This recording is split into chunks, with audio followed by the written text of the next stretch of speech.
All right. So, what are we going to do today? I want to just tell you something conversationally before we look at the handout and get busy.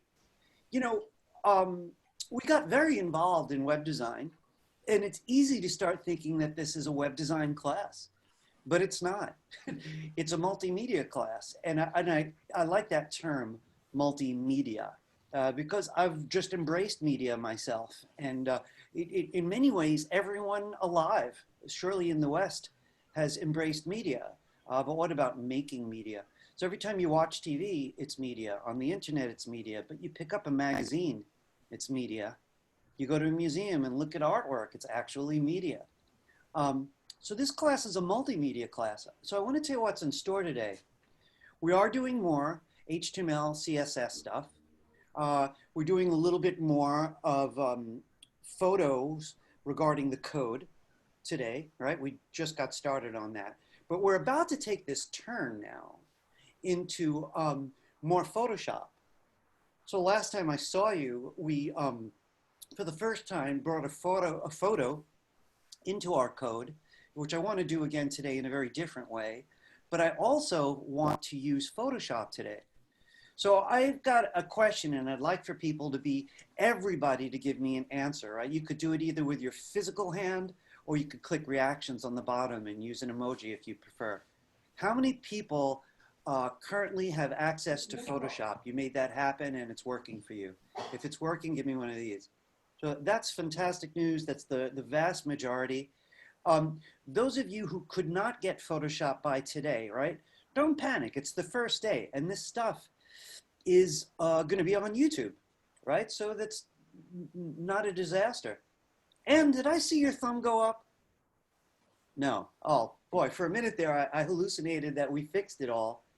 I am going to address what the problems are with Adobe. I learned a little bit more, which I'm going to share today. We do have to figure out some kind of solution. But if you're a little bit behind the curve on that, you know, for whatever reason, right, it's okay for the moment. We do, as I said, this is all going to be recorded. And there's no new homework being given today. But allow me to just jump over some details for a minute. After today, though, we're doing Photoshop for a few classes in a row. So I'm particularly upset for the people who tried really hard to access those free Adobe accounts and didn't have any luck. Only 2 people actually asked me, rather emailed me, to tell me they were having those problems, even though I asked repeatedly for people to do that. So let me say that one more time. If you cannot get into the Adobe account, you read the instructions, you tried everything you could think of, and you just could not get in, you have to email me today. Now, I've actually been on the case with the head of the department, and I borrowed some stuff that you and I discovered, and he looked at your account, in fact, directly, and we're still having issues solving it. I want to show you what I have on the handout in a minute. But I just so I can get a visual, how many people think they're going to need help? They just cannot get through to that Adobe account. I know Anne's one of them. Nobody else is giving me one of these. Me. This means that you do need help this time. What was the question for? Sorry. Have you not been able to get into the free Adobe account? I see Diamond saying she does. Jerson, you need a hand with it also? I mean, I got Photoshop, and in the Adobe account there was like 2 of those Premiere Pro. Well, right now we're only interested in Photoshop. So if you've Okay. got Photoshop So running, you're good. all good so far then. All right. So listen, everybody, this is totally your responsibility, 100%. I'm going to accumulate a new list because today is the first day it mattered, really, right? So I'm not going to give anyone a hard time. None of this is your fault as far as I'm concerned. So let me backpedal a little bit, right? But you must send me an email address today saying you have not been able to get into that Adobe account, right? And I'm going to accumulate a list and I'm going to talk about it to my boss, who's the head of the department, who's been on the case. I want to show you what I've got for you so we can get through this stuff today. My only concern is today maybe tops a half an hour of Photoshop, but it's going to be very helpful to watch and take notes, even if you can't join me just yet. It looks like we got 4 or 5 people who are in that same situation. I need a list. So before we go any further, you can't tell me conversationally. I know a lot of you prefer that. Hey, let me just tell you, I have 100 students, right? So I need it all at once. I gather a list and I take action, and then I erase it from my RAM, right? Because I've got to move on, right? And this is the way I get things done. So you can't just mention it to me in passing. Let me screen share with you, which will help us deal with a few things. All right, I'm screen sharing. Let me just get to our page. I want to point out, hey guys, I am recording, aren't I? For some reason, Yes. thank you, Yes. Jonathan, and others. For some reason, that little feature just disappears off my screen. All right, I want to show you something. Here I am on the home page, you know, and sure enough, of course, we're down to class 6. This is today's handout. But I want to show you a couple things. We are going to need these assets later today. So if you haven't loaded them already and you want to load them now, you could do it right now while I talk. Just make sure you're hearing what I have to say. I'll be doing that in a couple minutes myself. These, of course, are the instructions to get the free Adobe account. There's a couple weeks left on that account. I'd like to take advantage of it. If you've never read them, then don't send me an email. You haven't done your part. Maybe there's a reason. Maybe you're waiting for your computer and you just got your computer. Who can blame you then, right? But you're going to have to open up these Get Adobe CC free, Creative Cloud free, and follow those instructions before you email me.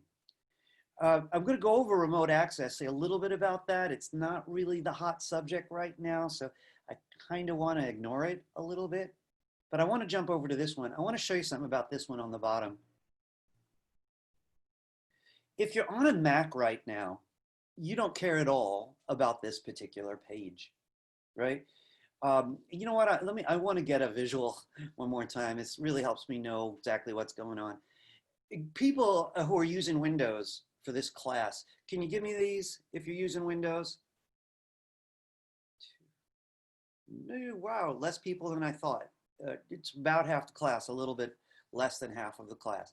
So I got to tell you, none of this is going to make or break the success in this class. It just make life a little bit easier. You know, I've been complaining that on Windows, you don't always see .html or .jpg for a JPEG, or even .doc for Microsoft Word. Those are called extensions. You know, Windows often hides the extensions.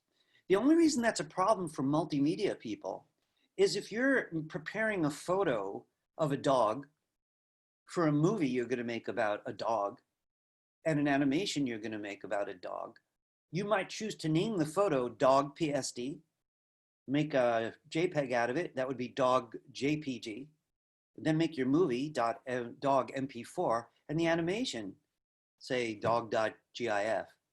How would you know them apart if you can't see the extensions? Sometimes they're good icons, but sometimes they aren't. These are the steps you should follow. I can't demonstrate this, right? Because I'm on a Mac. But these are the steps you should follow to make sure that your file extensions are not hidden. So I just got to say, folks, this won't make or break your semester, but it'll probably make you happy if you're doing other creative things on that Windows computer. They're fabulous. They're just as good as Macs. And once you change this option, it's going to be even better. All right. I want to go on to something else. We're going to be using zip files today. And we used zip files last class. One person had a couple little problems, but wound up fixing it. And I said, oh, you know what? I want to give you a handout about that. So this is what I want to say about zip files. Again, Mac people, you don't really care about any of this. You simply double click a zip. Windows people have to go an extra step, but it's not a big deal. What is a zip file? Let me say one more time. You know, many times you need to send someone 6 things. You pop them in a folder. You want to email it. And you can't do it in an email. Can't send a folder. You could only send separate objects and things get messy. Or you're a teacher and you want to give a whole class, a whole set of things for a class. So how do you compress those into a unit? You could email or you could put on your website. The most common way is to make a zip. So we say to zip a folder and to unzip a folder. So you compress or uncompress. Now, the different computers can handle zips, but they do it a little differently. So I didn't know this until about a year ago when I was working in a Windows lab.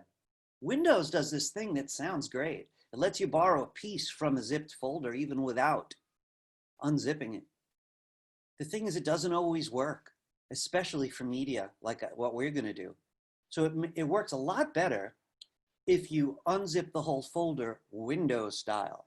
So if you're in Windows, I'm talking about extract all.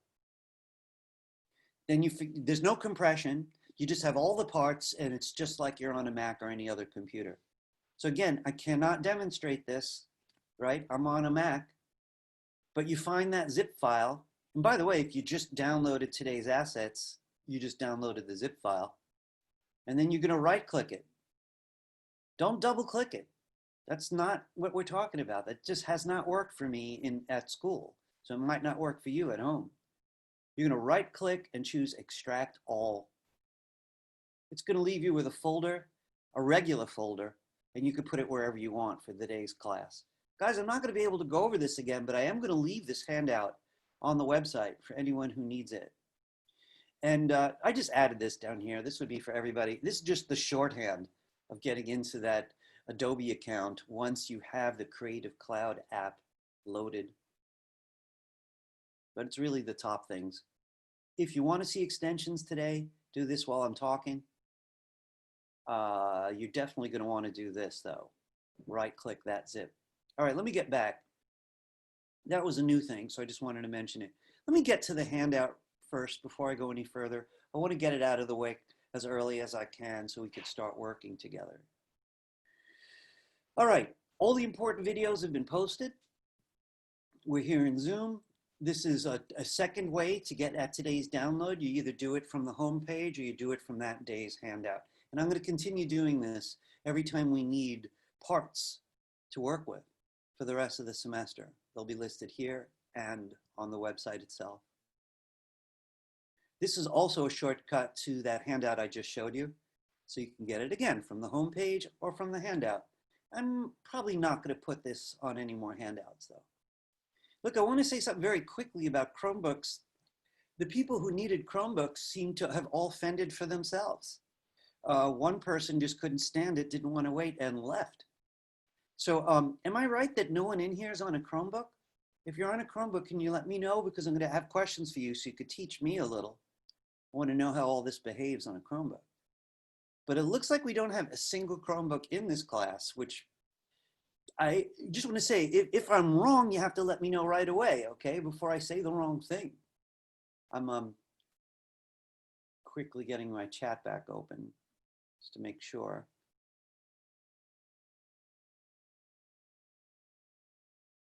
All right. So, okay.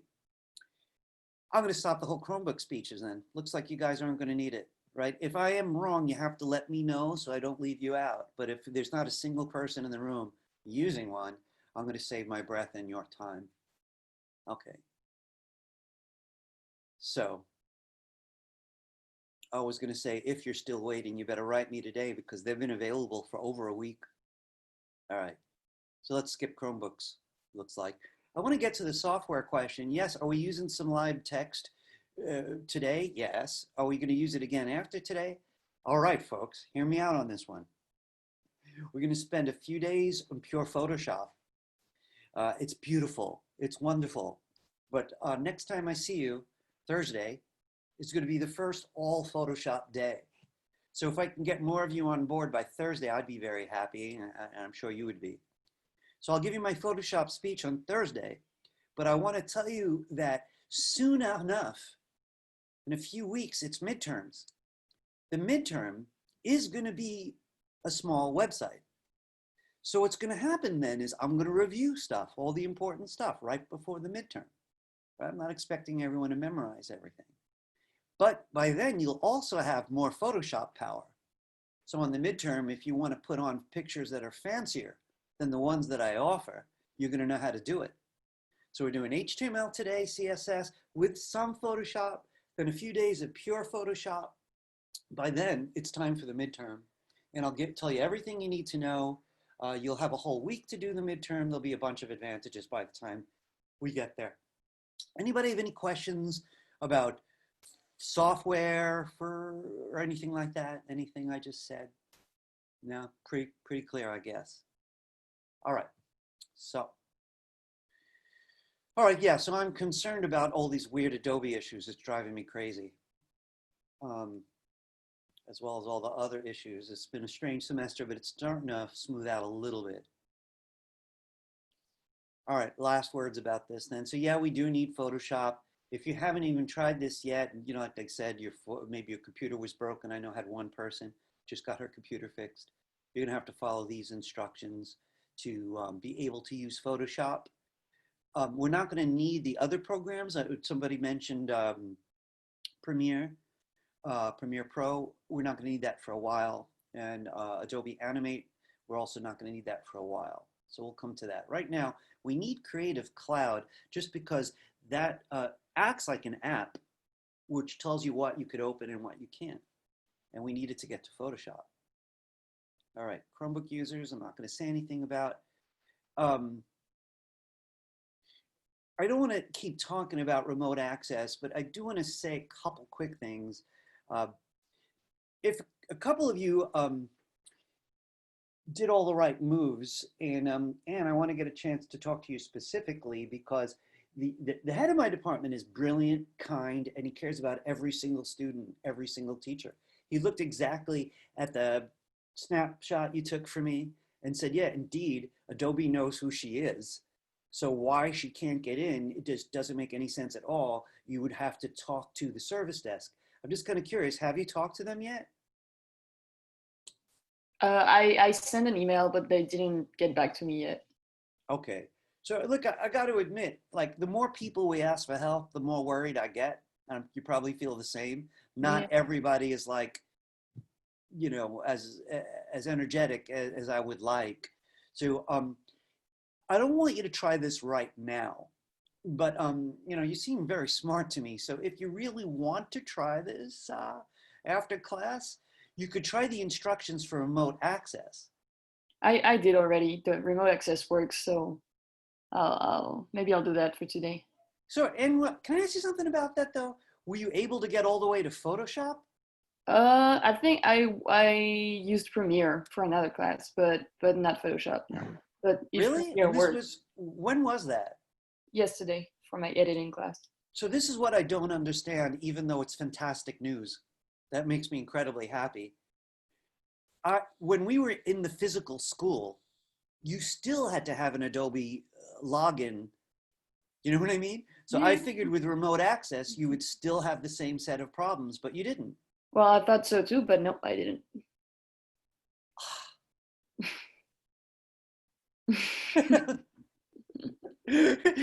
Because that could solve a lot of our problems going forward. You know, I've been really worried about remote access. I tried it once also. It's weird. It's not my perfect solution, but you know, I'll keep in touch with Anna a little bit since she may be first in line, and see how it goes. Has anybody else in here used remote access for any class? No, we have one person. So, Khalik, you've used it? I think I use it for another class that I think we do digital or graphic design. I think I use Really? Illustrator. So Yeah. from home, you were using remote access. Did you have to like choose a lab and choose a computer at the lab? Oh, you mean like no, like I just have my own computer. Gotcha.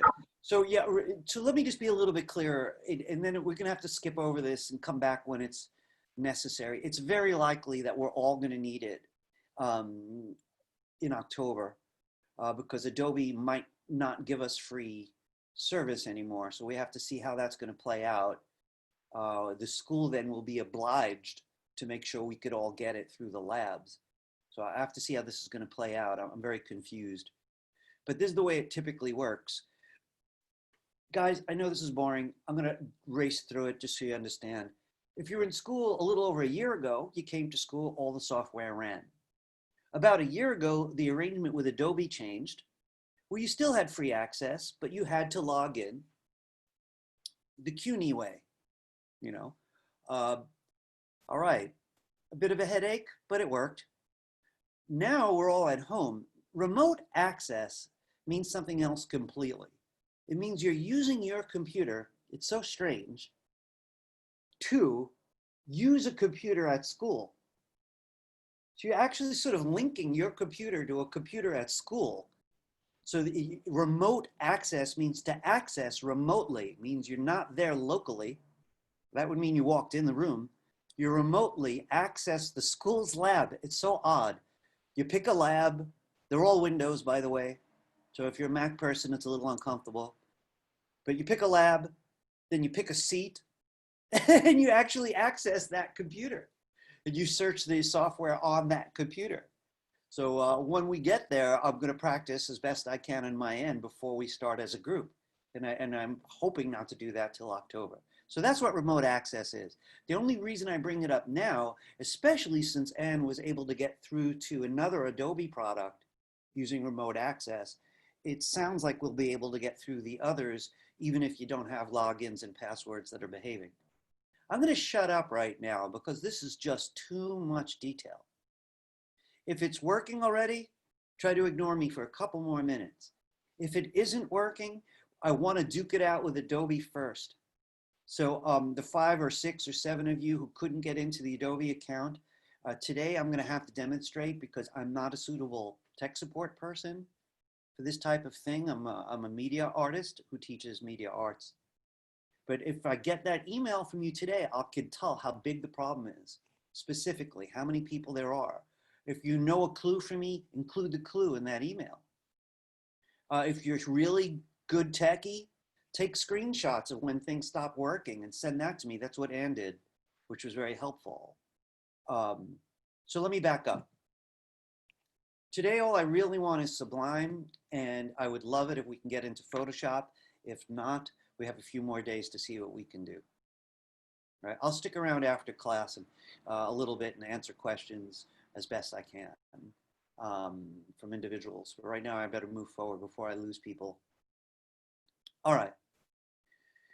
So just about that, if you really have followed the instructions very closely, so again, I'm just talking about these. These are the Adobe instructions here, right? 2C. All this area here, it's got the same stuff, right? Not the remote access, the ones that say Adobe Creative Cloud in it.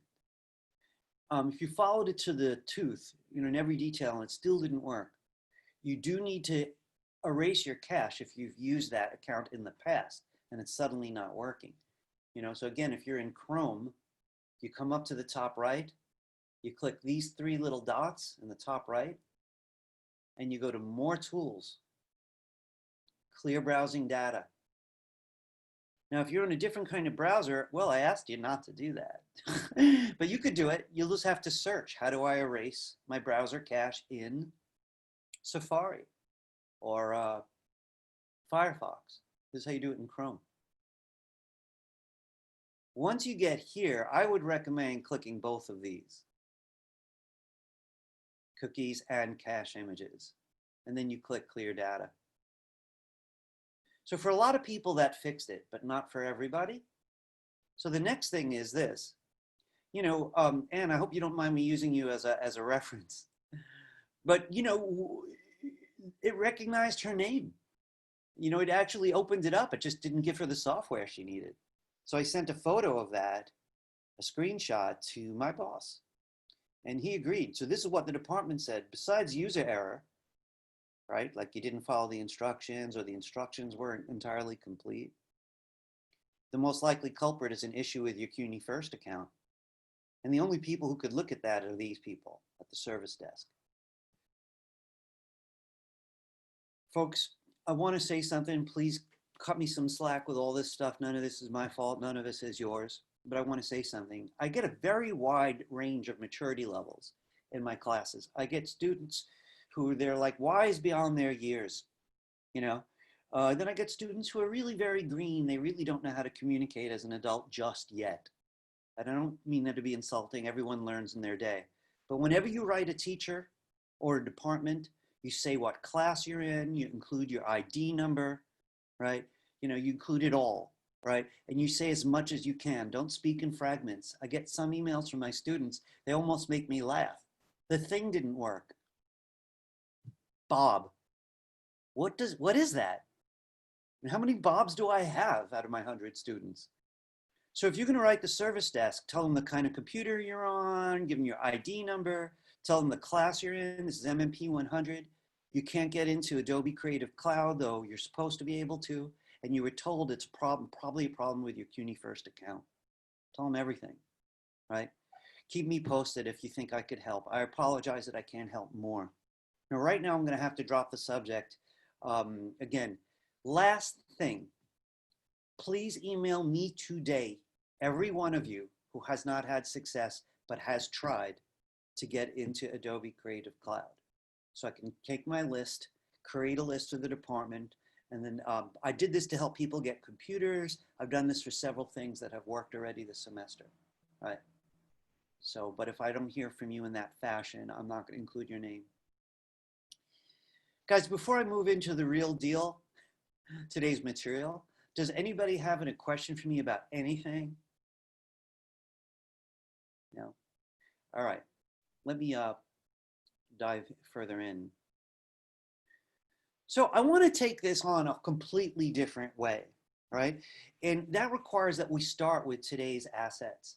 So again, if you'd like to get today's assets and you haven't already, there is a handout, a link right on the handout. It's here. It's also on the home page, Class 6 assets. I'm in Chrome, so what you're about to see is an arrow down here showing me that it's downloaded. So here it comes. There goes the little arrow, and it just downloaded.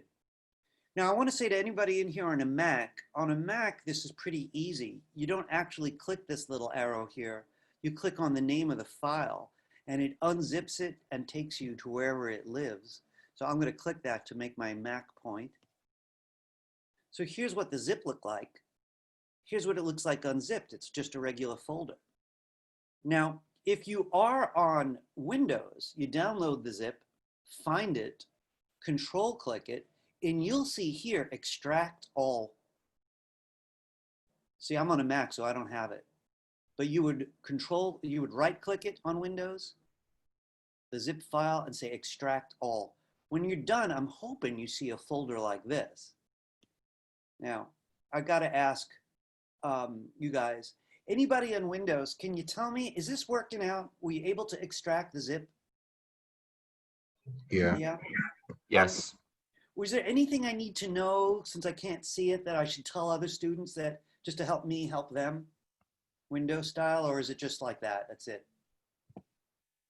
That's fine. It basically works just like that. Excellent. Thank you. Because I really don't want to leave people out just because I'm on one type of computer. All right, that's good news. So listen, I want to take this one step further. This is up to you. I want to use this folder as the root folder, right? Now, this is the 6th class, so you guys have been with me for a while. So I want to say something kind of sophisticated to you. Let's imagine that we're not students at all. We're a design agency. And you would make a folder for a client. So you're building a website for somebody, and you made a folder, right? We do this every class. One folder per website. The index page goes in there, and all of the pages go in there. Newly, the images folder is going to go in there. But here's what's going to happen. So hear this part out. Tomorrow, your client sends you new text for the home page. And that afternoon, they send you new photos for a different page. And around the clock, they're sending you new stuff to add to the website. Where does that stuff go? You know, usually I'll make an assets folder because I'm not going to use them all and I don't want to clutter the actual website folder. So I'll keep an assets folder. Photos that I might use, text that I might use, videos, parts that I might or might not use. And only when I choose something will I put it in the website folder. So here's the situation we're in. This folder is called Class 6 Assets. And if you want to use it as today's folder, I think that's a great idea. We're not going to use it like a delivered bunch of parts. We're going to turn it into our root folder. Do you have to take any action? Not really, but there's two things that I would do personally. I would take the word assets out of its name So I don't think it's just parts. So I'm going to do that.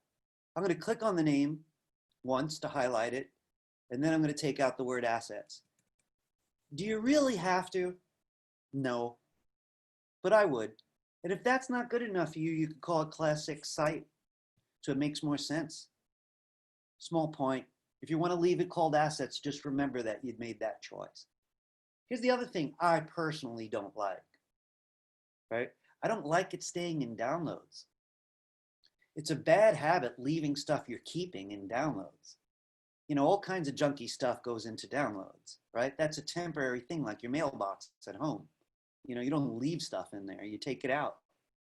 Now, I'm okay if you're used to working in downloads. You'll have to keep going there today as we work, right? If not, I'd like you to take that folder and put it wherever you prefer. I'm going to put mine on the desktop today. So I'm simply going to drag it and drop it on the desktop. All right. Now this is at the point where it's your responsibility. If you need a little hand along the way, you let me know, right? But I want to get to the good stuff. So what we got to do now is get to that folder. So I put it on the desktop, so I just click the desktop link. Here's the folder. Ooh, looks like I had an old one. I'm glad I renamed this one. I'm going to actually delete this one. So I called mine Class6 site. I'm going to double click it now. So I want to point out, I really don't need this huge window, so I'm going to go to the side of it and just make it a little bit more comfortable. I do want access to it, just like we've had every class so far, right? Right, this is the root folder. So what's going on here? The last 5 classes, you made your own folder and you put everything in it. So I want to tell you what's happening. We've gotten too advanced now for me to keep repeating the same steps that we literally did 4 times. Most of it. The images are a new thing. Some of the styling is new, but the basic HTML is not. So I don't want to review it today. So this is what we're going to do instead. All right, first, get yourself comfortable. In other words, get the browser where it's easy to see, get the folder where it's easy to see. If you've got other stuff that's open, put it away because it's going to get very cluttered. Boy, do I have a lot of stuff open. I'm putting all the other stuff away.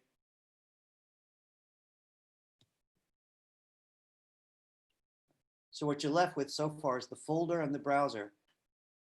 Let's open a new tab in the browser. Oh my gosh. There were 3 people locked out. Why does that happen to this one class? I really gotta, I need Zoom tech support.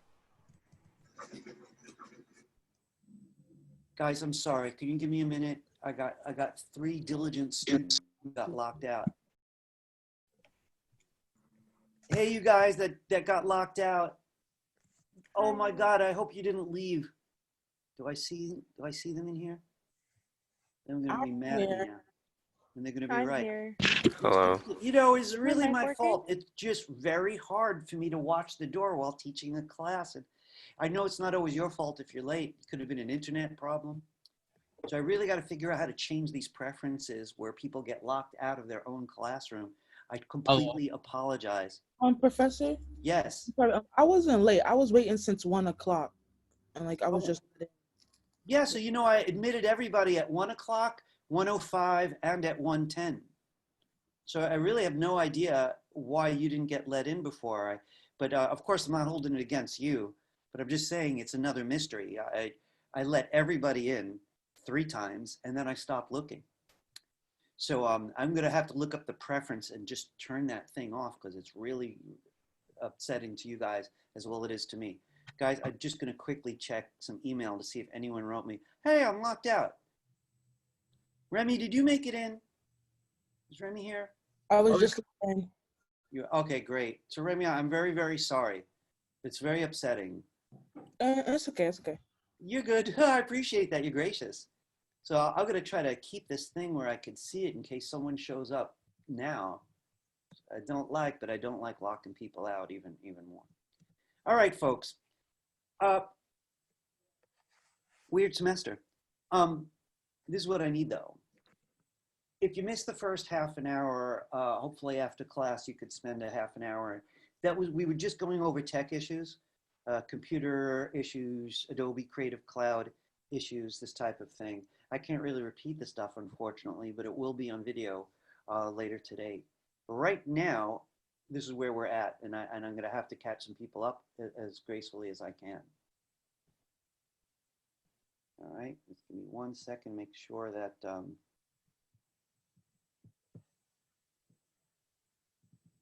Chris, did you make it?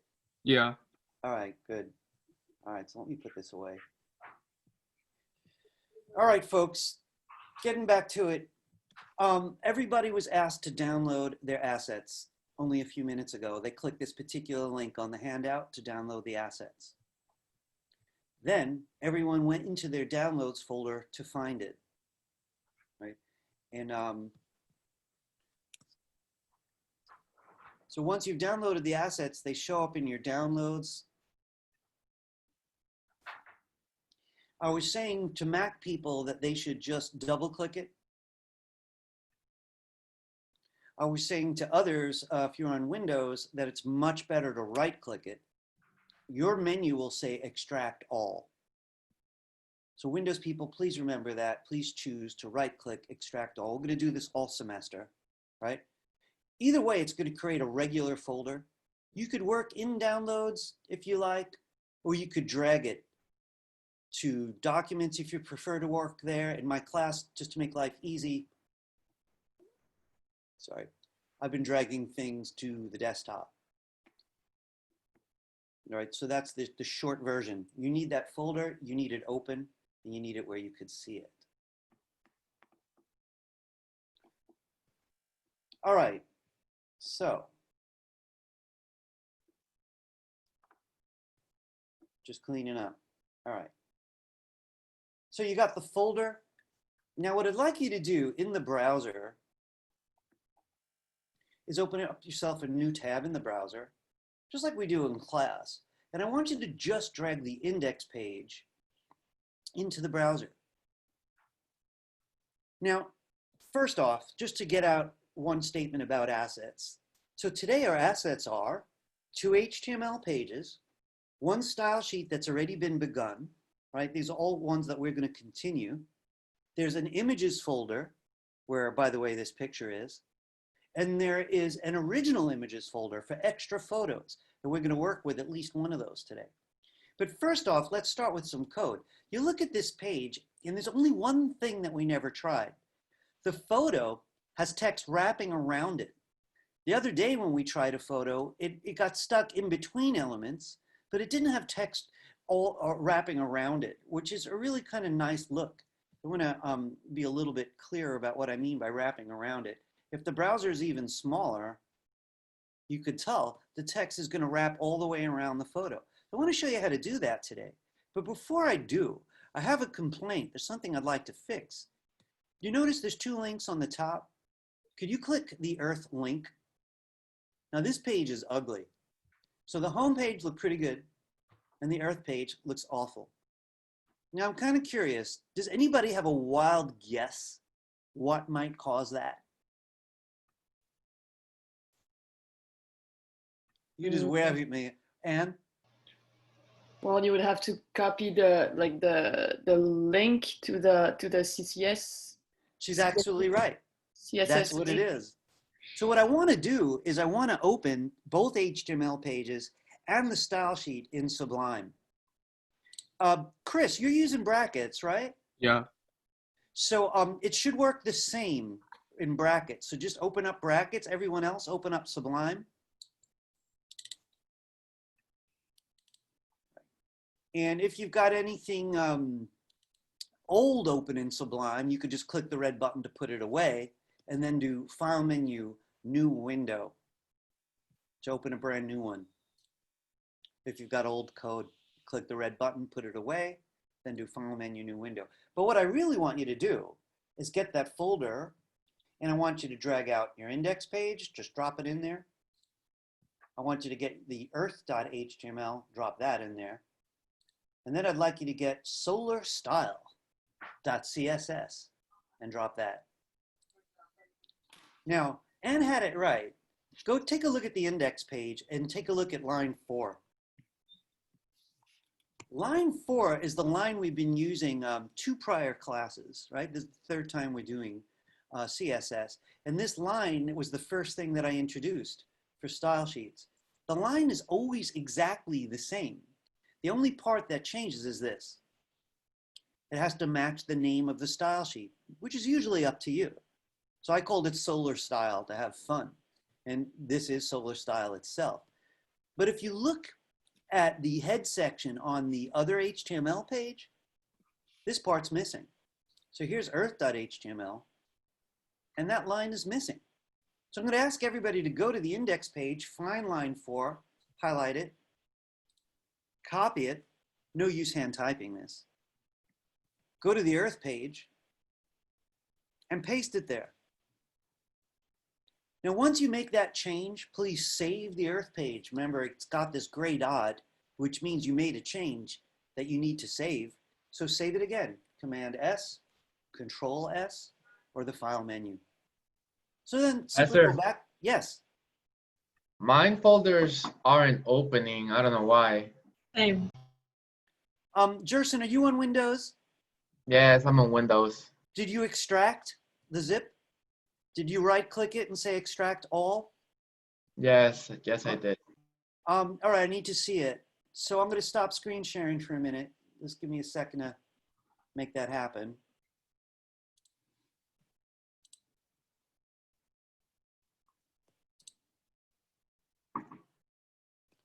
One second there. All right, I'm stopping my screen share. All right, Jerson, I want you to click the green share screen button. And when it gives you the choices, please choose screen.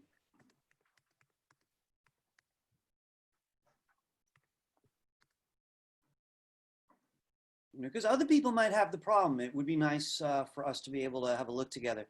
So can you show me, give me kind of show me where it is. Do you know where, is it in your downloads folder? So this is what came up when I downloaded, when I like clicked it. So, all right, stop for a minute. Don't go anywhere. Don't go clicking around. I have questions I need to ask you. Okay. All right. So you right clicked on the .zip, right? Here? You told me that you already did it, did you? Yeah. Did you right click and choose extract all? Yep. Okay. And then when you extracted it, can you click back in that same window? You're clicking around. Yeah, I clicked Click to put back in that accent. window, please. Why, Okay. right? Because we're talking about this. I need to see it. Yeah. So you can't keep moving around. So this does not look like it's extracted based on the path that I see. So could you go back one step? I do believe that little bent arrow. Yeah, click that, please. All right. So I want you to go back to that zip right there. I want you to right click it now. And this is in Spanish, right? Yeah, I tried to put it in English and I couldn't. That's okay. You'll help me. Yeah, So yeah. does one of these things say extract all? So yeah, this one says extract in a specific folder. And then Extract this one, yeah, and then this one just says extract without asking a confirmation. Let's But choose extract with a specific folder then. Because then it doesn't say like extract all. Yeah, I see that. That's interesting. So let's try that one. Extract the specific folder. Click it. Oh man, in Spanish, this is going to be twice as hard. All right. Yeah, Well, I try to put it in English and I don't know why it doesn't all right, change let's, to it. let's just accept it. All right, it looks like it's going to make a folder by the correct name now. So just, is there an extract button now or just accept? Yeah, so it says here extract and replace, extract and like modify kind of. Let's say extract and replace. All right, let's click that. And we're in downloads now. Do you see in downloads the one that says, not that one, the one above it? This That's one, what you want. That one. Click it. right click or left click? Well, this one's done. This is a regular folder. So Oh, this is what okay. you could do. If you want to drag it to the desktop where it's easier to use, then put it on your desktop. If you're comfortable getting around the computer, you could leave it in downloads, but I would rather put it on your desktop. You know, and again, Okay. I'm not a Windows expert and I don't have Windows here, so I can't actually show you how to do that. So if you could do that, that's a good idea. Otherwise, work right here in downloads. That sounds difficult. Does anybody, Windows experts out there, want to give him some advice? Is there a fast way he can get it to the desktop?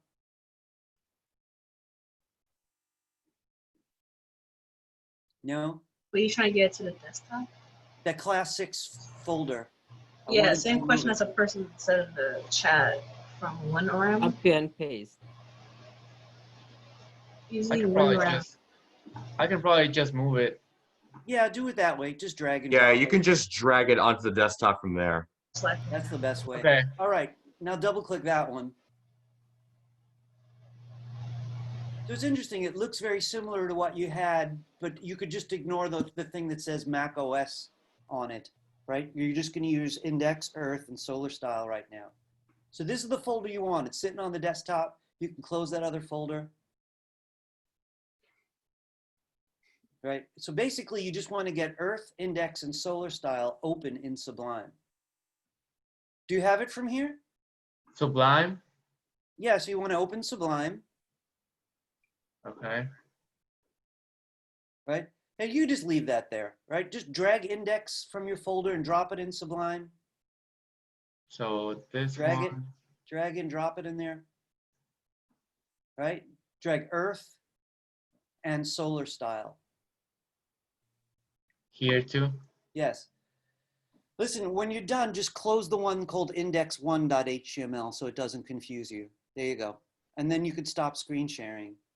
Oh, okay. All right. So listen, Jerson, this is going to be on you next time, all right?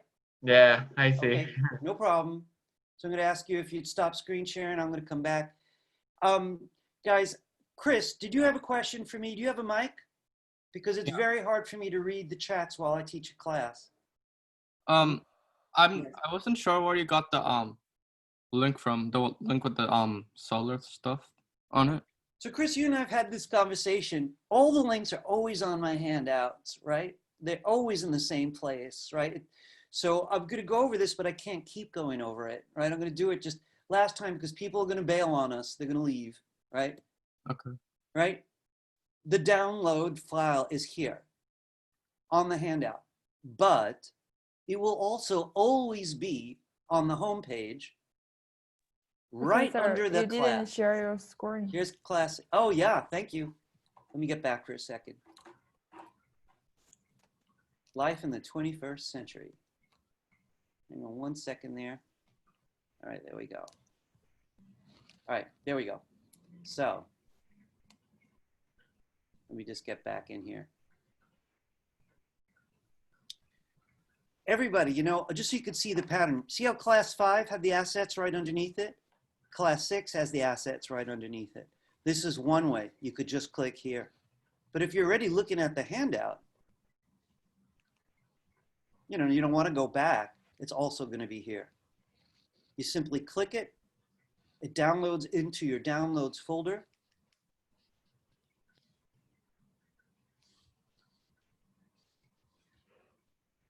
Guys, listen, I want to apologize that I'm going to have to limit the amount of time helping people with their downloads.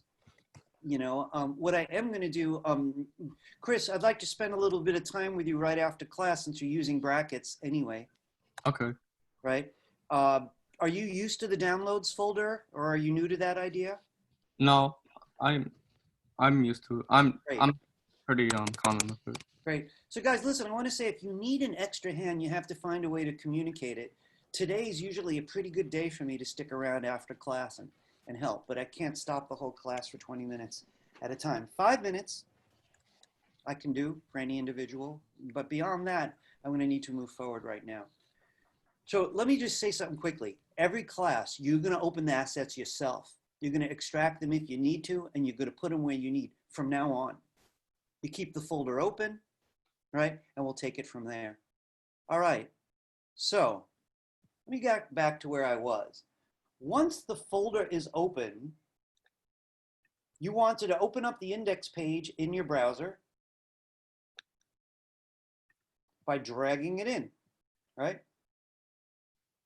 Usually we only drag the home page in because there'll be links to get to your other pages.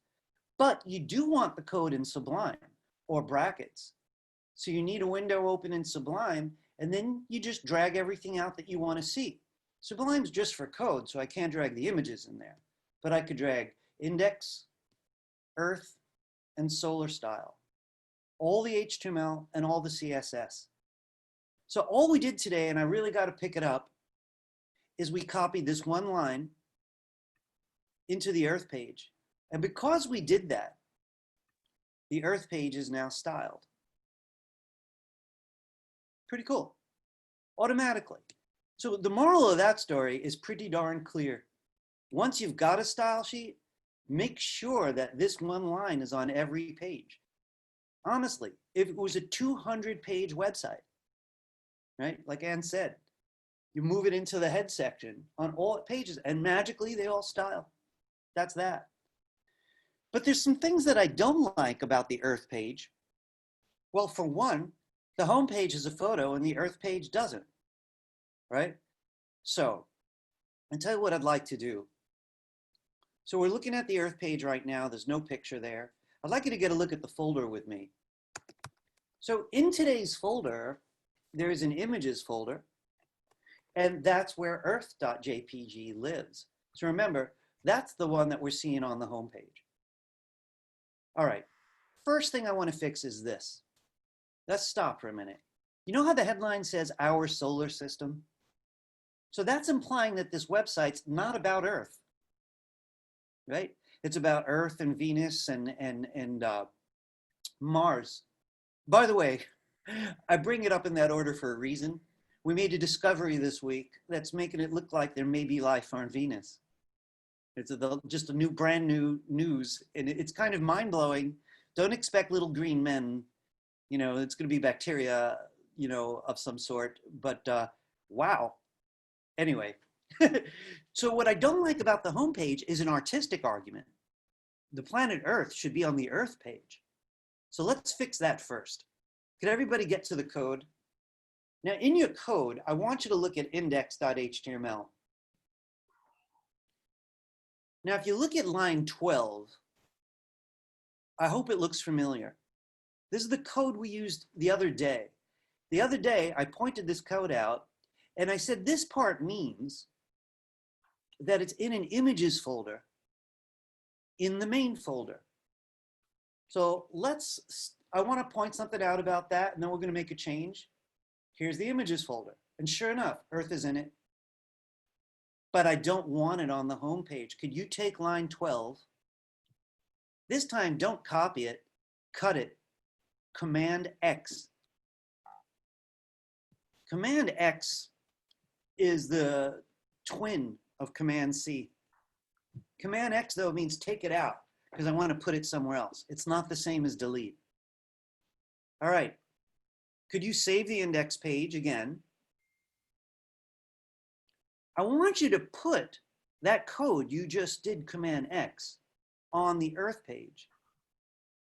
It looked pretty good between the two headlines, so I want to put it back, but on the Earth page. Could you save it? So you got the index page saved with no picture. You've got the Earth page saved with a picture of Earth. Let's go back to the browser. Check your home page first. If necessary, refresh it. There should be no picture there now. It has no image tag. But if you click your Earth link, okay, that's a nice Earth page. Doesn't that make more sense? I want to make something, though, for the home page. But before I do, I want to say something to you as thinkers. To be honest with you, if you do choose to go into web design, you're going to be paid to think, not just to code. You'd be the one who would say, hey, you know, this doesn't really make sense. You know, the Earth photo shouldn't be on the homepage. We need a picture of the whole solar system or the sun or something shared. That would make more sense for that homepage. So we just moved it. All right, there's a couple of things I want to look at, though, before we make a photo for the homepage, right? I want to look at the style sheet a little bit together, and I want to point out a couple things. So back to the code. Now we already know that both the pages, the HTML pages, are looking at solarstyle.css. So let's look at that page. I want to pause for a minute. You know, in the classroom, we do this all on the same computer at the same moment.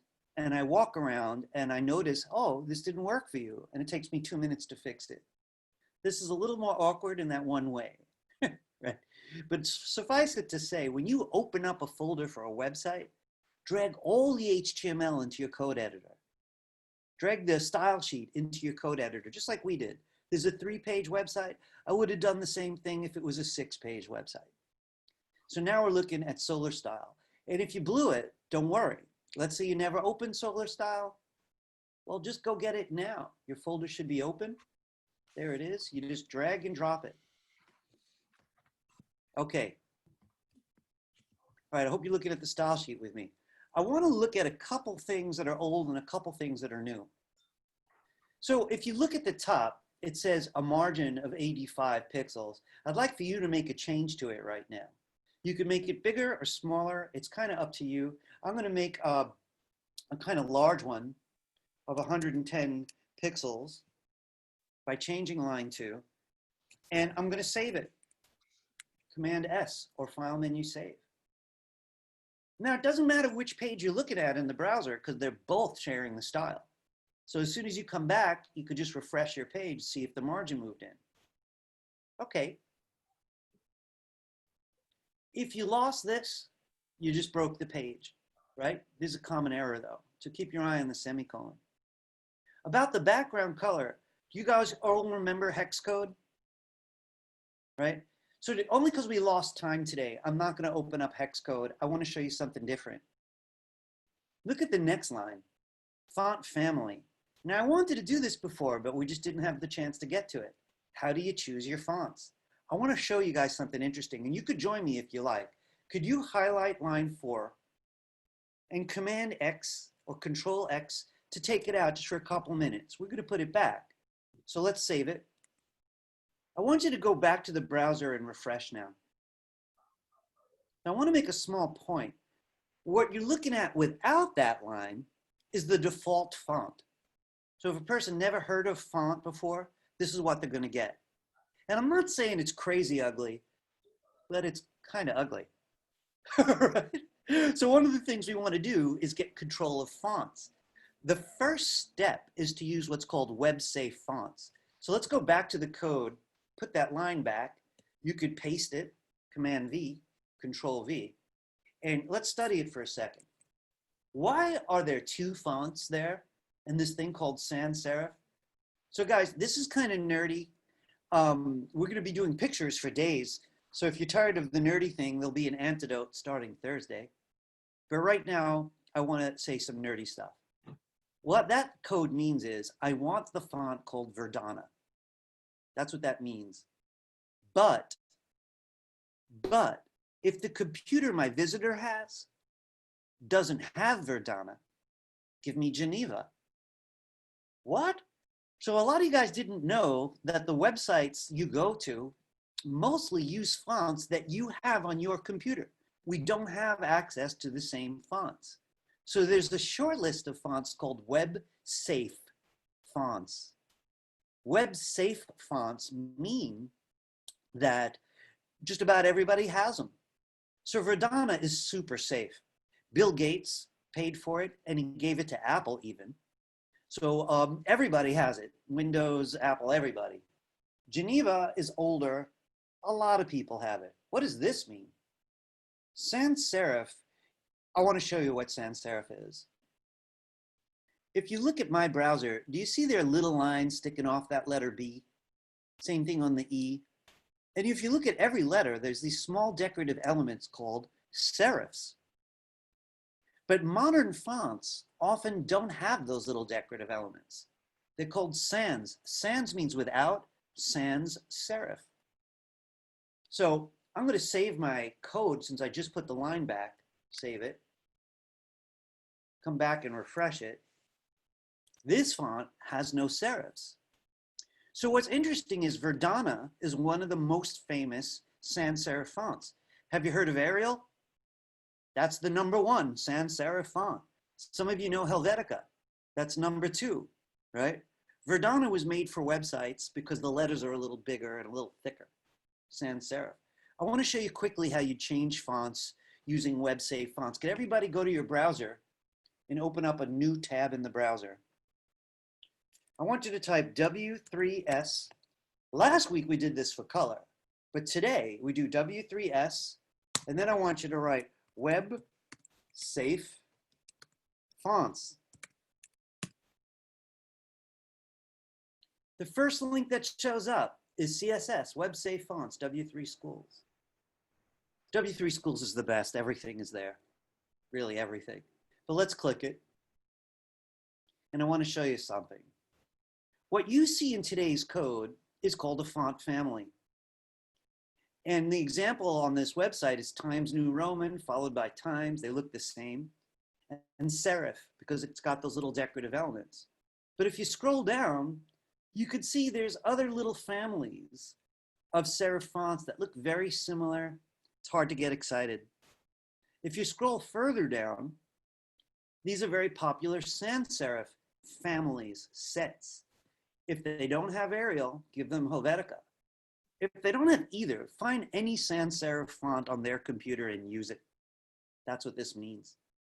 Now, if you want to try this out with me, what I'd like for you to do is pick any of these that you feel like trying. So what I'm going to do is I'm going to come down way down here because I like the look of this one. And I'm going to highlight this family. And I'm going to Command C. Now you could use any of the families you want that you see on this page. Go back to your style sheet. And what you want to do is you want to put it right in here. So it says font family. Remember, we're in the body tag right now, but it says font family. Give me Courier New if they have it. I think one of these is Mac and one of these is Windows. If not, give me Courier. And if not, this old school font style, it's not serif or sans serif, it's monospace. Every letter is the same size, like on an old typewriter. So all you got to do is save it, find your tab, and refresh it. Ooh, something just went wrong. Did I save it? And I kind of know what went wrong. Could you guys let me, W3 Schools never makes a mistake, well, almost never, because I think they made a mistake. Let me fix this on my end.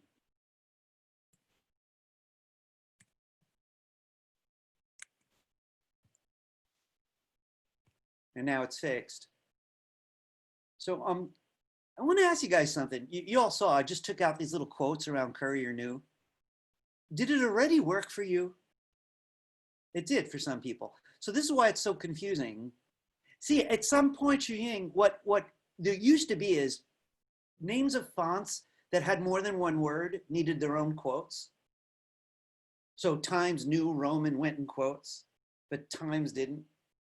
So at that point, quotes would have to go around Courier New. But I noticed about a year ago that it started not working.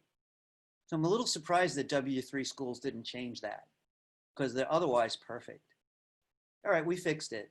So is your font family working, guys? So listen, when we get to the midterm, I'm probably going to review this because it'll make the midterms look better if you choose your own font family. But I just want to say one or two quick things on this subject. It's a good idea to look up to keep W3 Schools available. We went there to get hex code. We just went there to get web safe fonts.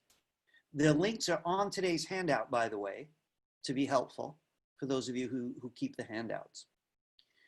But I want to say one quick thing for those of you who find this class too easy. There's a newer technology that one could use if this much works. See, if you've already tried this line of code, font family colon, ending in a semicolon, is there a way to use better fonts than the 20 ones that are considered safe? There's like 20, maybe 25 safe fonts, and they're all kind of ugly.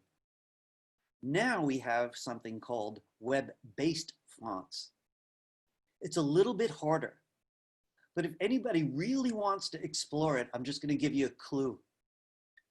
Look up Google Fonts. Now, there's only if you really want it. Google Fonts are gorgeous. There are hundreds and hundreds and hundreds. They break it down into many kinds of style, like script and display, where you could find stuff like graffiti fonts.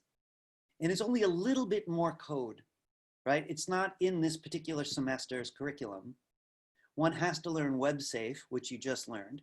And if you must, you could look up Google Fonts after class or some other time, right? And you know, maybe we can make time to talk about it when we get to the midterm.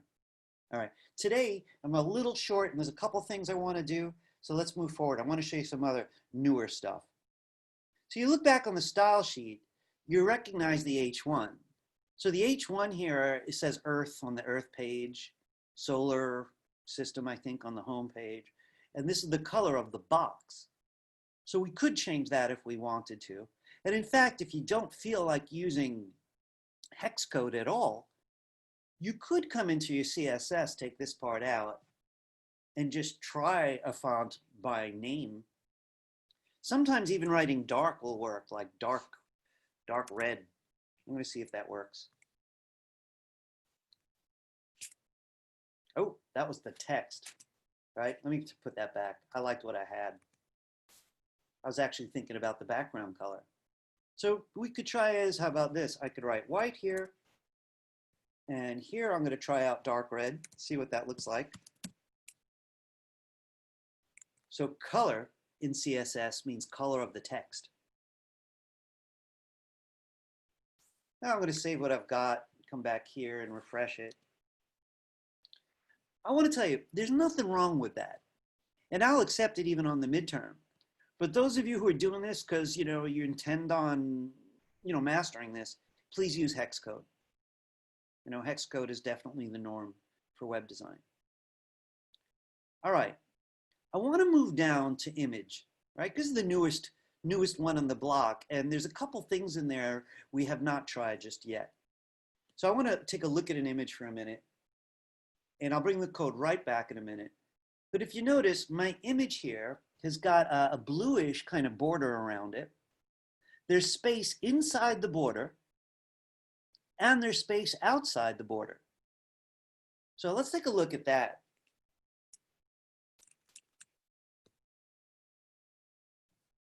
One second there.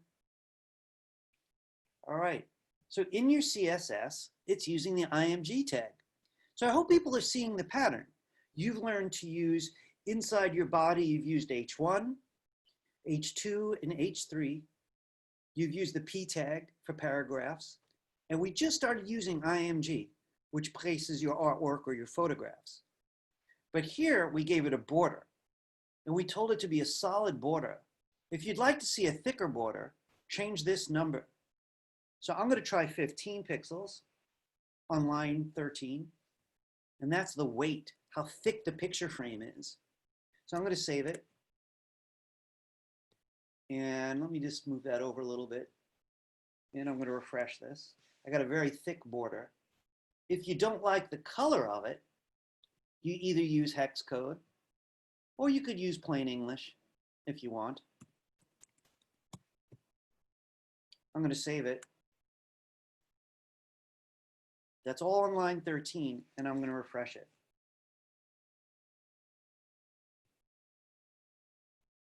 I just want to remind you, though, that if you do use hex code, please remember you do need that pound sign. This is black, so it's going to look exactly the same. It is more typical of the way a web designer would do it. Before I move further, does anybody have any questions about borders? We tried them out last class, so this is a bit of a review, right? So you always have to start with the style.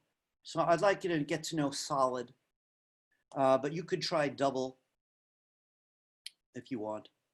All right, I want to move forward though. You know what I don't like? Since I put this thick border on, I feel like this space here looks like it wants to be bigger. So what is controlling this little space inside the border, right? It's padding. So padding is the space inside a box. You know, everything's got a box, but you can't see them until you start giving colors. Like H1's got a box. I could use padding there. As soon as you apply color, you see the box. If I want to try out bigger padding, the padding is currently 10 pixels. I'm talking about the image padding, right? Not the H1. So here's the image padding. And I'd like it to be quite a bit larger. So I'm going to try 24 pixels. Whoa, not 124. I'm going to try 24 pixels. I'm going to save it. We're on line 14 right now. And I'm going to refresh it. And I broke it. 1, 2, 3, 4, 5. That's because I left a 0 out. Let me save that again. There we go. Do you see the big space between the picture and its frame? So again, you know, if you don't like picture frames, this isn't such a big deal. But if you think you're going to use the frames, you probably want to know padding. But you know what I think is even more important than padding? The space outside. I want to prove it to you.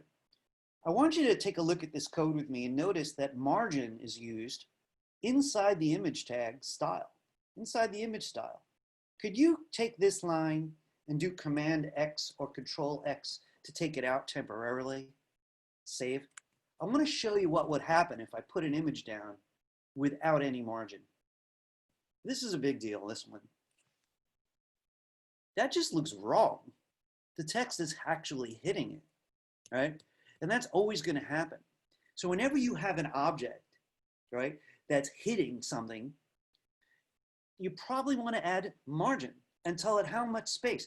You know when we used to take the subway during rush hour? I know some of you still are. I'm trying to be funny. I always want to do this. Yeah, that's my margin, you know? You know, my whole arm's length, that's the margin I want. Right? So let's go ahead and give it a margin. All right, so I'm going to put that code back, Command Z. And if you want a bigger margin, put in a bigger number. So here's 100 pixels. That's going to be a lot. But I want to try it. That's line 15. I'm going to come over here and I'm going to refresh it. So that's like a mile away. You know, it's got attitude, you know, but the number's really up to you. So I'd like for you to find a number that you'd like. I would like you to choose something under 50. I have a reason. So I'm going to try out 32 right now. Save it.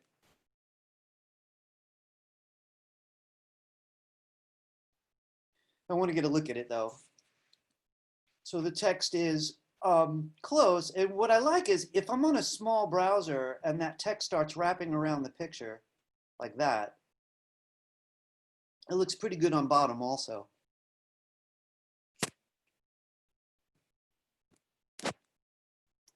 Did your margins work? All right. So guys, listen, I want to show you something brand new, right? And it's a fascinating option, and I want you to try this with me. I'm sure some of you have noticed float and are kind of wondering what float does. I want to do a couple tricks with it because it's an important one. I'd like you to go to line 16 and take it out. Command X, Control X, like we've been doing, just to see what it looks like. This is a great way to learn code. Take it out. See what you get. So I did Command X, Control X, and I'm going to save it. And I want to show you what this looks like without float. So without float, it's outside of the text. It's not even in the text, right? Where is it, right? I'm going to bring that back, but I want to show you something on my Earth page. That image is the same place it was last class. We put it right between two headlines last time. And right now, that's what I'm getting. Here's headline 1. Here's the other, the smaller headline. And in between them is the picture. So float did some kind of weird magic, right? So I want to go back to my style sheet and put it back. And I want to tell you two things about float before we mess with it, right? So what float does, it's kind of like a line, right? Not only. So, you know, when you're doing text, you can align it to the left or you can align it to the right, right? We've all tried that in an email at the very least. This does that with a picture, but it also tells everything else to wrap around it. You know, so if this is my picture, my text is wrapping on top, to the side, around it, right? So float does some weird magic. It can move the picture back and forth, but either way, it tells the text what to do.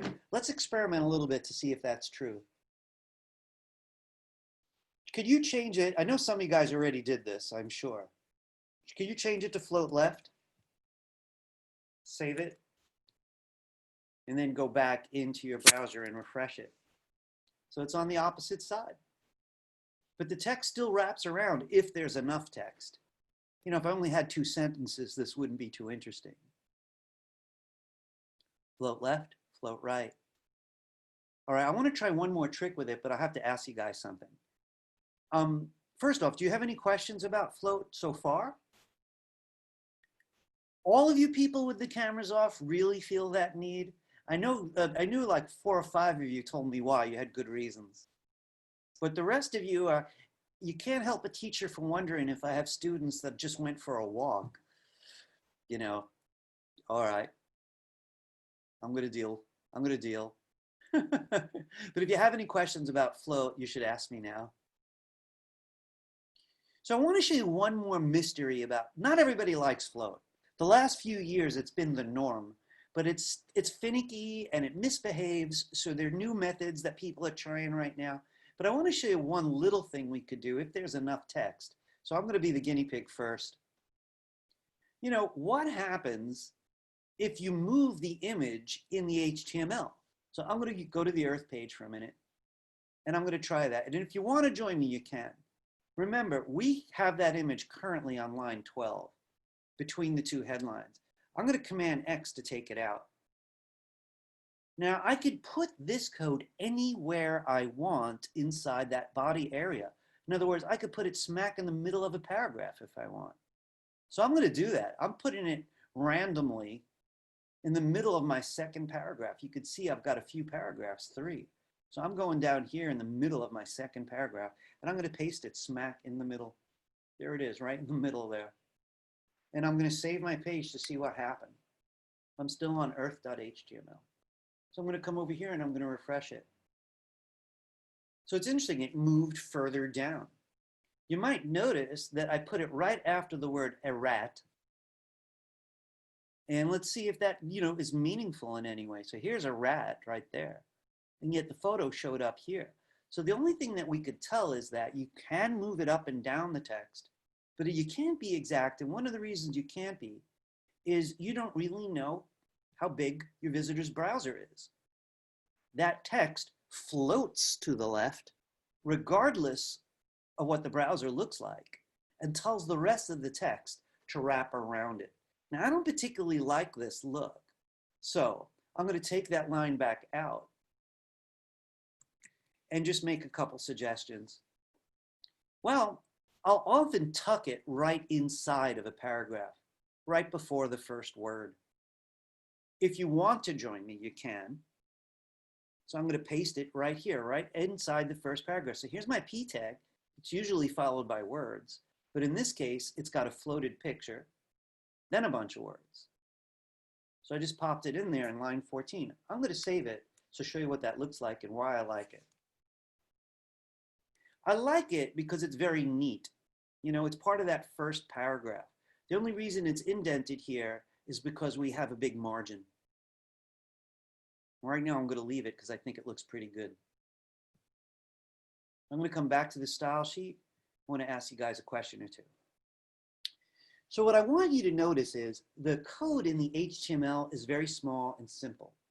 Basically says, get me a picture, put it roughly here. But that's never really satisfying. So you kind of always have to go to the style sheet and continue by styling. Now, there's one problem with what we're learning today, and if I can, I'm going to bring this subject back right before the midterm. And here's the problem.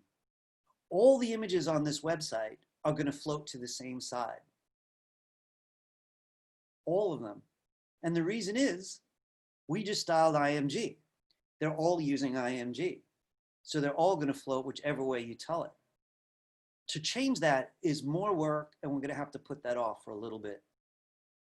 Okay, so I just want to tell you what the choices are for float. Just left and right. There's no center, and that would require a different set of code. Now look, I want to stick my neck out right now in the short amount of time we have left, just to introduce a moment of Photoshop. And you know, if you feel like you've got the equipment you need to follow me right now, follow me. If you think it would be better just to watch for any reason, maybe watch and take notes. The choice is completely up to you, right? So I want to tell you what's on my mind and what my goal is. When I look in the browser, I kind of like this page. And when I go back to the home page, I'm really feeling the need for a photo over here. So I want to share what I prepared in today's folder.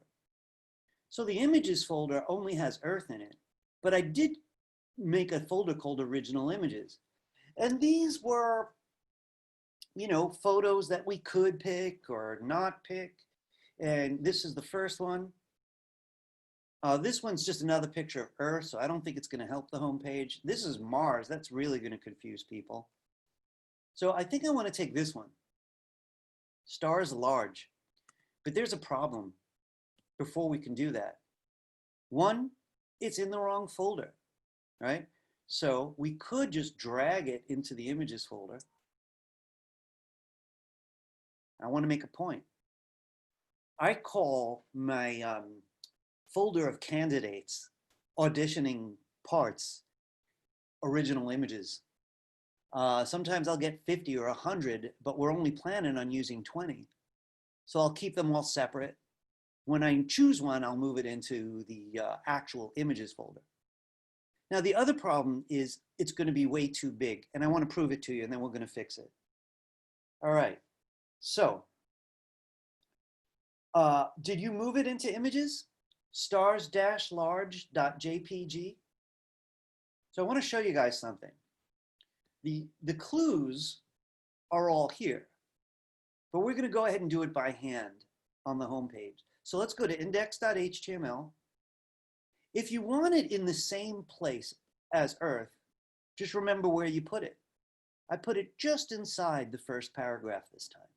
So I'm going to do the same thing on the index page. I'm going to index, and I'm making some room over here so you can see what I'm doing.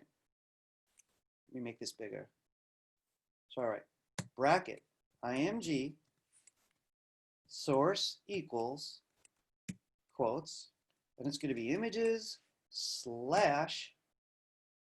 the name of the picture, right? So it's saying go into my images folder. I just put a picture in there, and it's called stars-large.jpg, and I better not forget that right side bracket. Now the only thing is, I want you to make sure you've got the angle brackets on both sides. Don't let the P tag fool you, right? The image tag is always going to look like this, no matter where you put it. Can't put it in a headline though, I don't think, but we can definitely put it in paragraphs. So I'm leaving that up for a minute. Let me just make sure mine's working. I'm going to bring that code right back. So I'm on the home page already. I better click refresh then. Well, we see one problem. It's a huge. Let me get the code back. And I want to talk to you guys for a second. Photoshop. All right. So this is the thing that I need to say to you. There's more than one way to size an image, but step one for anyone who's really doing it right is to go to Photoshop. And since we're running a little low on time, I want to tell you the size that we need. And then I'm going to actually do it in Photoshop. I want the photos to be the same on every page. That's the kind of layout that I'm developing. The photo on the Earth page happens to be 400 pixels by 400 pixels. It's a square, 400 pixels, 400 pixels. I need to turn this one into that size. If you have Photoshop, open it now.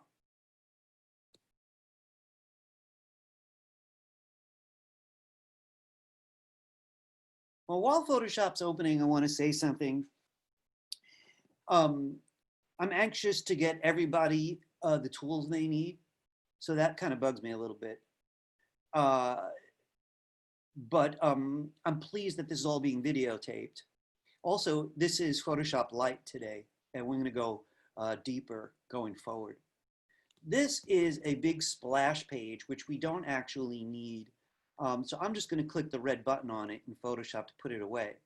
You'll notice I'm still in Photoshop because all these menus up top start with the Photoshop menu itself. So I'm going to do File Menu Open to tell Photoshop to open the photo that I need.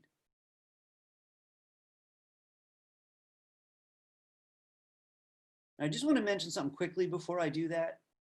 If I click in Sublime, I get Sublime's menus. If I click in the browser, I get the browser's menus. So be careful where you click, right? I'm in Photoshop, so I'm doing File Menu Open from there. Now, the thing is, you have to know how to get around your own computer, and that's hard for me to help. I'm going to go to the desktop, because that's where I put my folder, and I see today's folder there. If you left yours in Downloads, you'd have to go to Downloads now and find it. But make sure you're using the same folder that you've been using all day. It's got to be the exact same one. So I open it. I put the photo we want in Images, right? And I asked you to drag yours in there too. So I'm going to open up Images. There's the one I want, stars large. So I'm going to click Open. I got to give it a minute.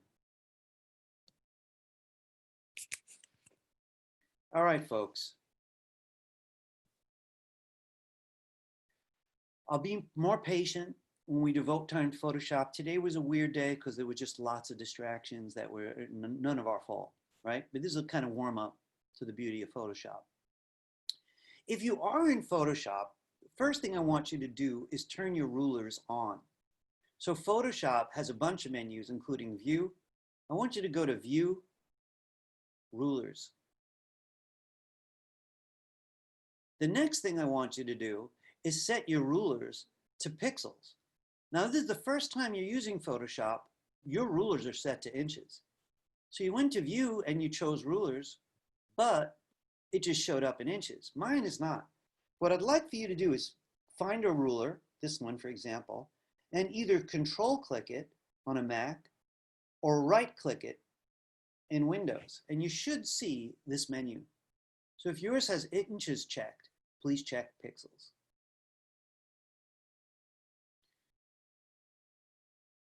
Why? This is a multimedia class, and the media that we're focusing on is all screen-based. Screens don't know about inches. They don't care about inches. So videos, animation, websites, they all use pixels. So we have to learn to think in pixels. We're going to learn a lot about that in the next couple of weeks. This is the start. So you'll notice this picture is really big. You know, it's over 1,000 pixels wide. Hang on a second, I just want to see. All right. All right. So next, the ruler's on. It looks like this image is over 1,000 pixels. We need it to be 400 by 400. I want you to look on your toolbar for this tool. This is called the crop tool. If you can't find it, tap the letter C and it should find it for you, the crop tool. Now don't start using it. When you click the crop tool, a whole bunch of items show up on the top that were not there before. So this tool doesn't have them. This tool doesn't have them. This tool does. This little menu here is called ratio. So by the way, I'm listening, so if there's any kind of issue, turn on your mic. So when you click the crop tool, you see this. Now this first word is ratio. I don't want it. So I click on that little menu and choose this. Width, height by resolution. Width, height by resolution. So that means this box is width, and we get to choose. This is height, but I'm going to talk about this one last. So I want you to go to the width box and type 400px. We're going to learn how to make these choices on your own. Today's just a warm-up. That's going to be the width. Let's go to the height box and type 400px. That's going to be the height. do not forget the px, okay? Because if it accidentally measures in inches, you're going to get like a 30-foot document, which is so big it'll crash your computer. I want you to go to the next box. Now this one is a little more mysterious. I want you to type 72. We're going to have to come back to what that means, but in short, that means 7 dots in every inch to make this picture look good. On the internet, we always want 72 dots per inch, and we call it DPI, 72 dots per inch. But in print, we often use 300, even 600 if it's a fancy, expensive book. But the internet prefers 72. All right, so we put in the width, the height, and this is called the resolution, or the dots per inch. Now look what you get to do. You could actually pick the part of the picture you like. And it's telling you the width and height right next to your cursor. The thing is, you don't have to look for 400. It's going to make it 400. Just make sure you're not picking anything smaller. Because if you pick something small, it's going to blow it up and it'll look blurry. So anything large is fine. You grab a corner. And if you still want to change it, you could press inside and drag the image around to change the composition. Do I want this big whitish part in the middle or maybe a little off to the side? I'm going to make mine like that. So you could change the size, but it's going to turn into 400 by 400 when you're done. And you could press inside to move stuff around.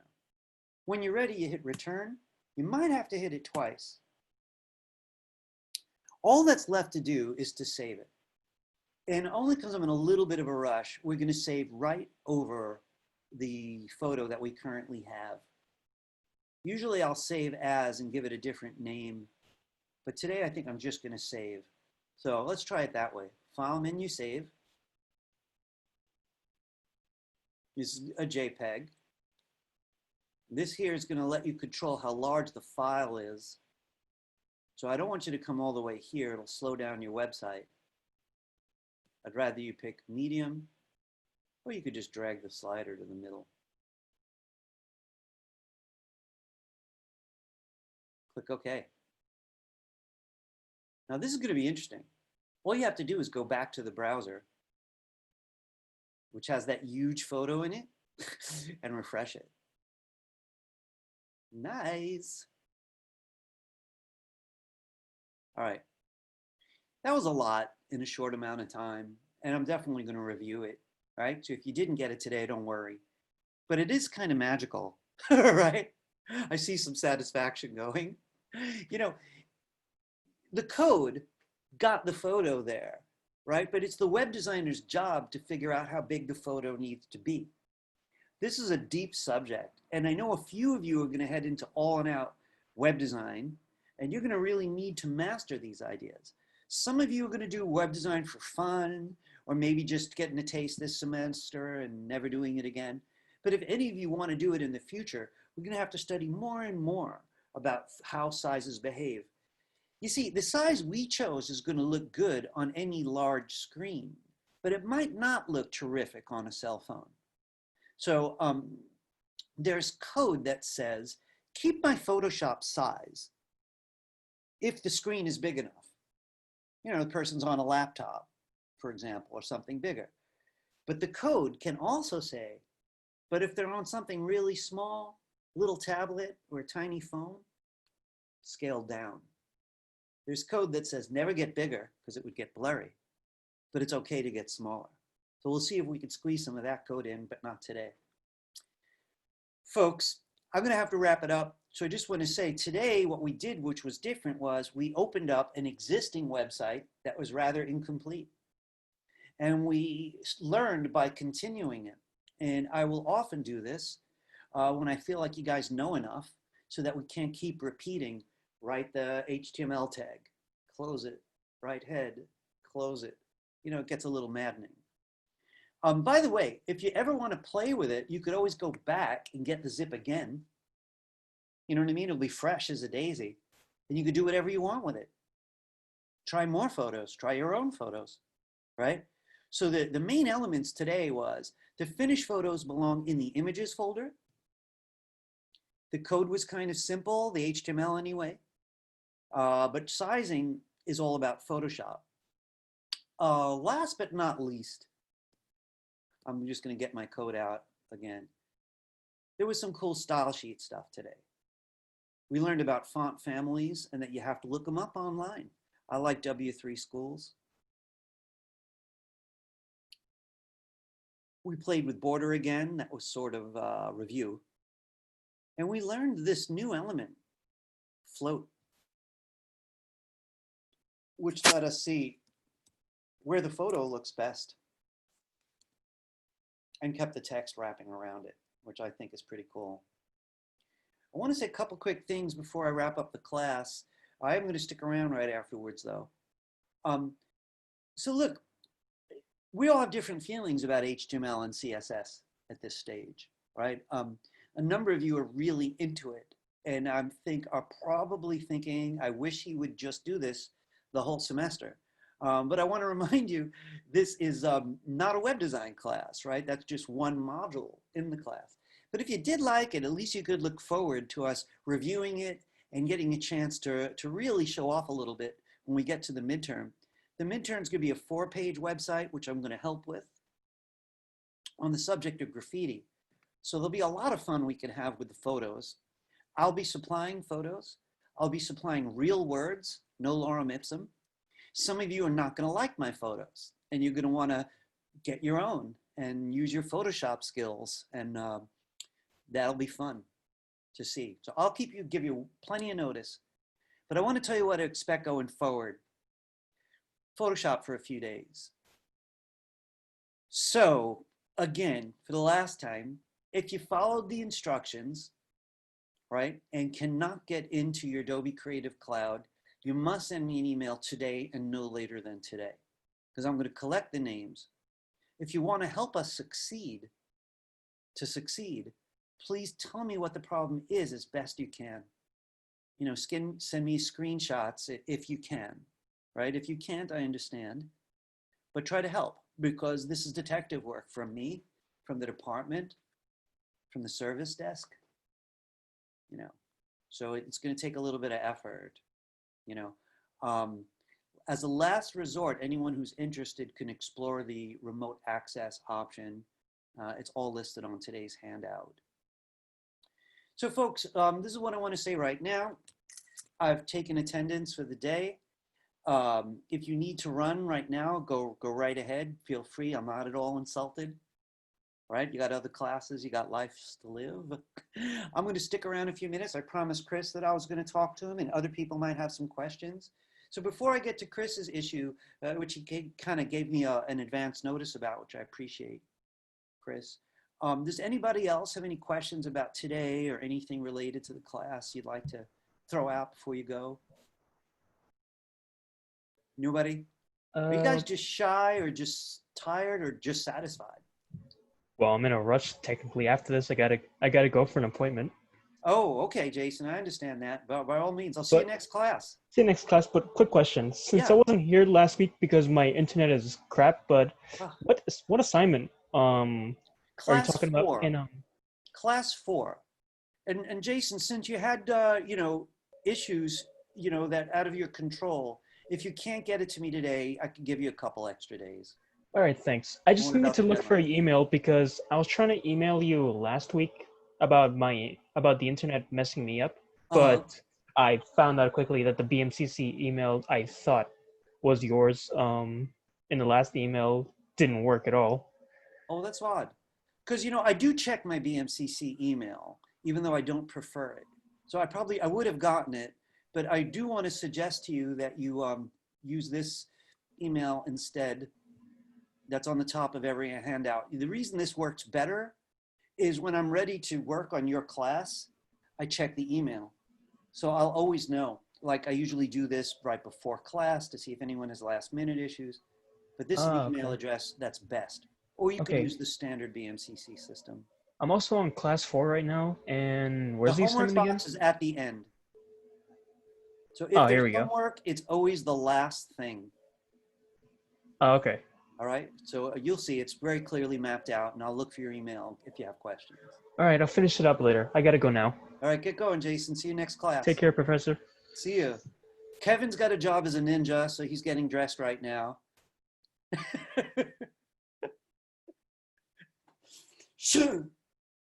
And then he's going to make a website about it. Does anybody else? Chris, just hang on a second, because I know you and I have some large things to look at. I'm kind of looking forward to it. But does anybody else have a question? It's a good time. Diamond, I had a feeling you had some questions for me, didn't you? No, pretty much everything's fine. I just have a question about the Photoshop. Yeah, sure. Were you able to get into Photoshop today? I created the Creative Cloud account, and I went and downloaded Photoshop, but it just said for a free week and only a week.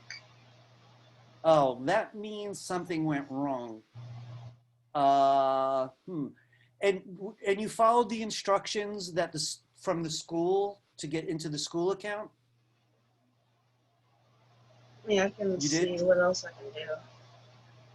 You know, give me a second here. I want to check something quickly on my Creative Cloud for a minute.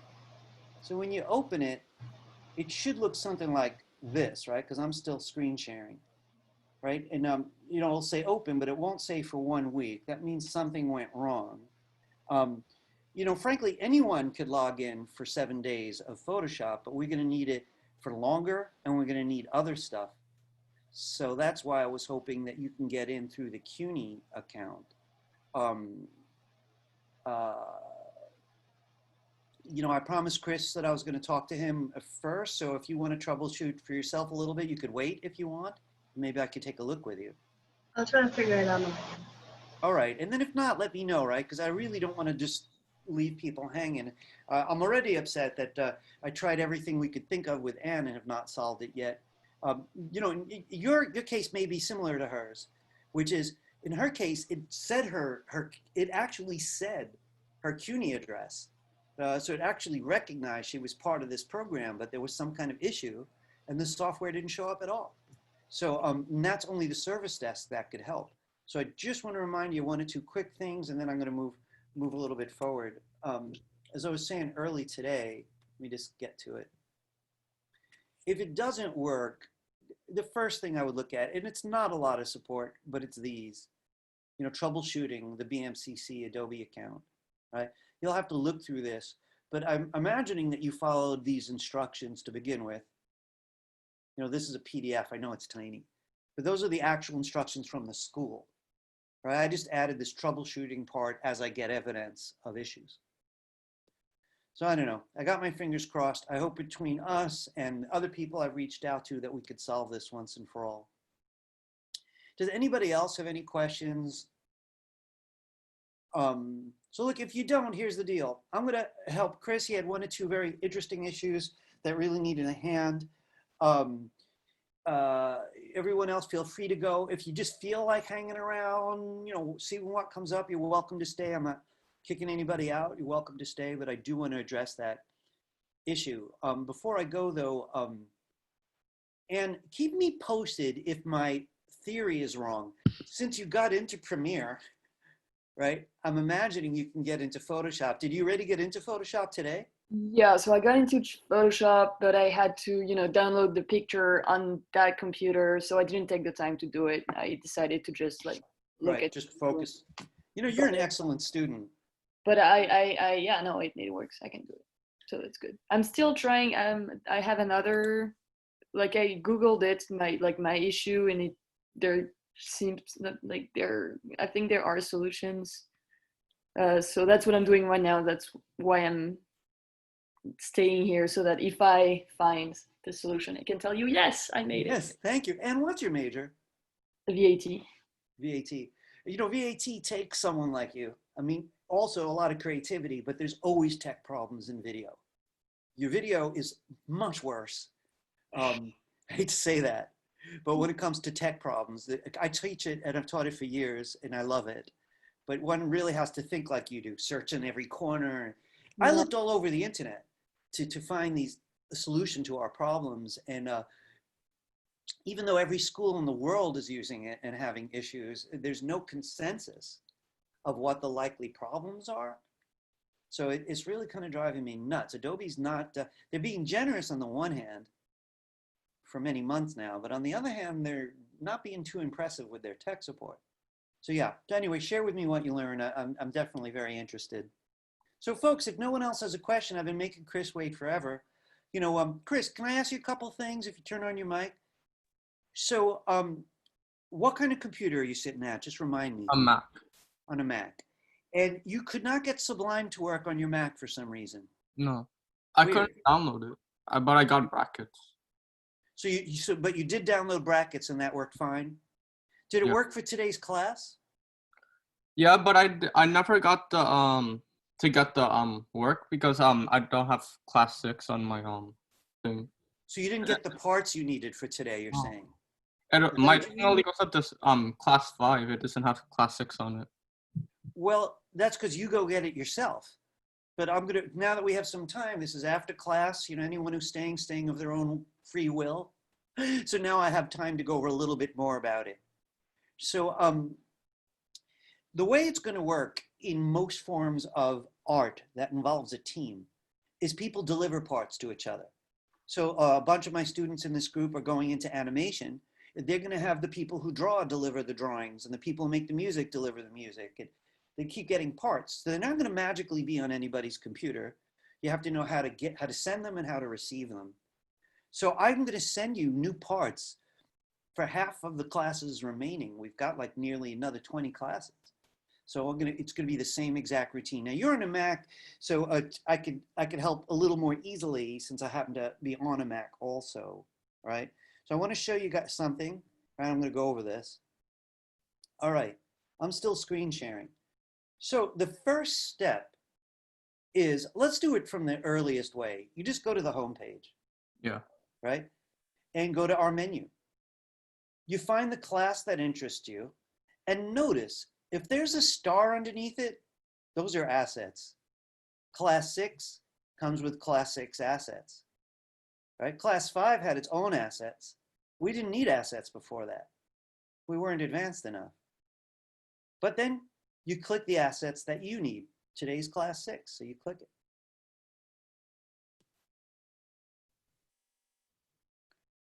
You know, and if you forget, you just go to the handout. No problem. Yeah. It's the same link here. Now you're on a Mac. So on a Mac, the next step that I recommend is do not click this little arrow. Okay. Click right on the name. What I like about that is it unzips the zip. This thing with the little zipper on it is just a way to send things. Once it's unzipped, it looks like a folder. The only reason mine have numbers on it is because there was already stuff with those names in the in my downloads. So typically, it'll download with the exact same name as mine. And I want to say one more thing to you. Chris, do you have this gray bar on your left? Yeah. With all these, and yours says desktop also? Yeah. So the best thing to do once you've got the unzipped folder is to drag it, drop it on the desktop, then click desktop to go there. This is the same as actually dragging all these things out of the way and looking on my desk. Class 6 assets is just sitting there on my desktop. And I'm going to prove it to you. So just give me a second.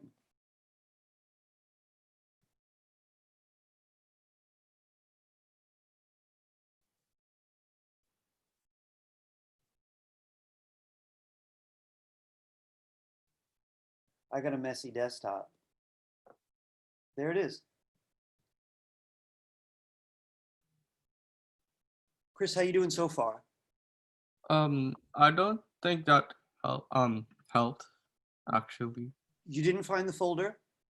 No, but like you know how you went to the homepage just now, and then you click the bar that we're supposed on for classes. Could you put that a different way? Because I don't understand. Can I like screen share it and show you? Yeah, please. Okay. Oh yeah, let me turn mine off.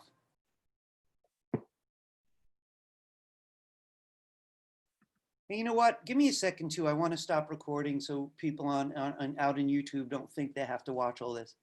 Okay. YouTube people, hi. Actually, bye. I'm signing off for right now. See you next class. Hang on a second there. Give me a second there, Chris. Okay.